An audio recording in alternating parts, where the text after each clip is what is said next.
மகன் தூய ஆவியாரின் பெயராலே ஆமென். இயேசு கிறிஸ்துவின் வேதனைமிக்க முறையீடுகள் ஜெபம். என் மகனே, என்னிடம் நெருங்கி வா, எனது வேதனைமிக்க முறையீட்டை கேள். உன்மேல் கொண்ட அன்பால் எனது உடலை உயிர் பலியாக்கி எல்லா மனிதருக்கும் வாழ்வு தரும் உணவாக தந்தேன். விலையேறப்பெற்ற பானமான எனது இரத்தத்தை, வான தூதர்களின் பானத்தை அன்பின் மிகுதியால் மனிதர்களுக்கு அளித்தேன். என் மகனே, நான் உனக்காக அன்பின் அருட்சாதனமான திவ்ய நற்கருணை பேழையில் பொறுமையுடன் தங்கி காத்திருப்பதும் அல்லாமல் சிறைப்பட்டும் இருக்கிறேன். உனக்காக சிறைப்பட்டிருக்கும் என்னை நீ நினைக்காததால் அரிதாகவே என்னை சந்திக்க வருகிறாய். குளிர்ந்த தன்மையோடும் அக்கறையற்ற புறக்கணிப்பு மனப்பான்மையோடும் தூய திருத்துவத்தின் பிரசன்னம் நிறைந்திருக்கும் தூயகத்தை நீ அணுகுவதை காணும்போது என் மனத்துயர் இன்னும் அதிகமாகிறது. நான் இங்கேதான் இருக்கிறேன் என் மகனே. எனது முழுமையான பிரசன்னம் இங்கேதான் உள்ளது. உனது இறைவனின் பிரசன்னத்தை உணர்ந்து இறையச்சத்துடனும் மரியாதையுடனும் வியப்புடனும் அணுகிவா. என் மகனே, திவ்ய நற்கருணையின் வழியாக நான் உன் இதயத்திற்குள் வரும்போது எவ்வளவு துன்புறுகிறேன் அறிவாயா?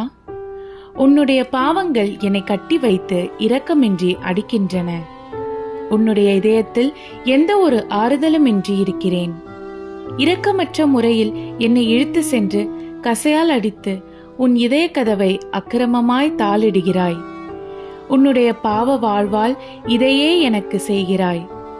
தூய மனநிலையோடு என்னை உண்ணும் எல்லா மனிதருக்கும் வாழ்வு தரும் உணவு நானே. உனக்கு சாவை அல்ல, வாழ்வையே அருள வருகிறேன். உன் இதய அக்கிரமத்தை தூய்மைப்படுத்து. உன் இதய கதவை எனக்காக திறந்திடு. உன் இதயத்தை ஆறுதலின் திருப்பேழையாக்கு. திவ்ய நன்மையை நீ வாங்கும் இடைப்பட்ட காலங்களில் நான் வாழ தகுதியுள்ள இடமாக உன் இதயத்தை மாற்று. வரவேற்பாய், வரவேற்பாய் என் மகனே. என்னை வரவேற்போர் அனைவரும் என் தந்தையையும் என்னுள் வாழும் தூய ஆவியாரையும் வரவேற்கிறார்கள். என்னை புறக்கணிப்போர் தூய திருத்துவத்தையே புறக்கணிக்கிறார்கள். மகனே, மற்றவர் என்னை புறக்கணித்தாலும் நீ உன் இதயத்தை என் ஆறுதலின் திருப்பேழையாக மாற்றிடு.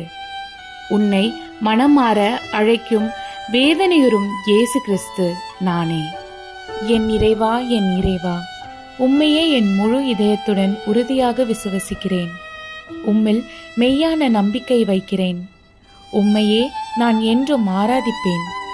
மெய்யான அன்பால் மனம் திரும்பி சிரம் தாழ்ந்து உம் பாதம் பணிகிறேன். உம்மேல் நம்பிக்கை வைக்காதவர்களுக்காகவும் நம்பிக்கை வைக்க விரும்பாதவர்களுக்காகவும் உம்மை ஆராதிக்காதவர்களுக்காகவும் உம்மை ஆராதிக்க விரும்பாதவர்களுக்காகவும் உம்மை சிலுவையில் அறைந்தவர்களுக்காகவும் தினமும் சிலுவையில் அறைபவர்களுக்காகவும் மன்னிப்பு கேட்கிறேன். அன்பு இயேசுவே, என் வாழ்நாள் முழுவதும் உமக்கு ஆறுதல் அளிப்பேன். ஆமென். விண்ணுலகில் இருக்கிற எங்கள் தந்தையே, உமது பெயர் தூயதென போற்றப் பெறுக. உமது ஆட்சி வருக. உமது திருவுளம் விண்ணுலகில் நிறைவேறுவது போல மண்ணுலகிலும் நிறைவேறுக. எங்கள் அன்றாட உணவை இன்று எங்களுக்கு தாரும். எங்களுக்கு எதிராக குற்றம் செய்வோரை நாங்கள் மன்னிப்பது போல எங்கள் குற்றங்களை மன்னியும். எங்களை சோதனைக்கு உட்படுத்தாதேயும், தீயோனிடமிருந்து எங்களை விடுவித்தருளும். ஆமென். அருள்மிக பெற்ற மரியே வாழ்க. ஆண்டவர் உம்முடனே, பெண்களுக்குள் ஆசி பெற்றவர் நீரே. உம்முடைய திருவேற்றின் கனியாகிய இயேசும் ஆசி பெற்றவரே. புனித மரியே, இறைவனின் தாயே, பாவிகளாய் இருக்கிற எங்களுக்காக இப்பொழுதும் எங்கள் இறப்பின் வேளையிலும் வேண்டிக் கொள்ளும். ஆமென். தந்தை, மகன், தூய ஆவியாரின் பெயராலே ஆமென்.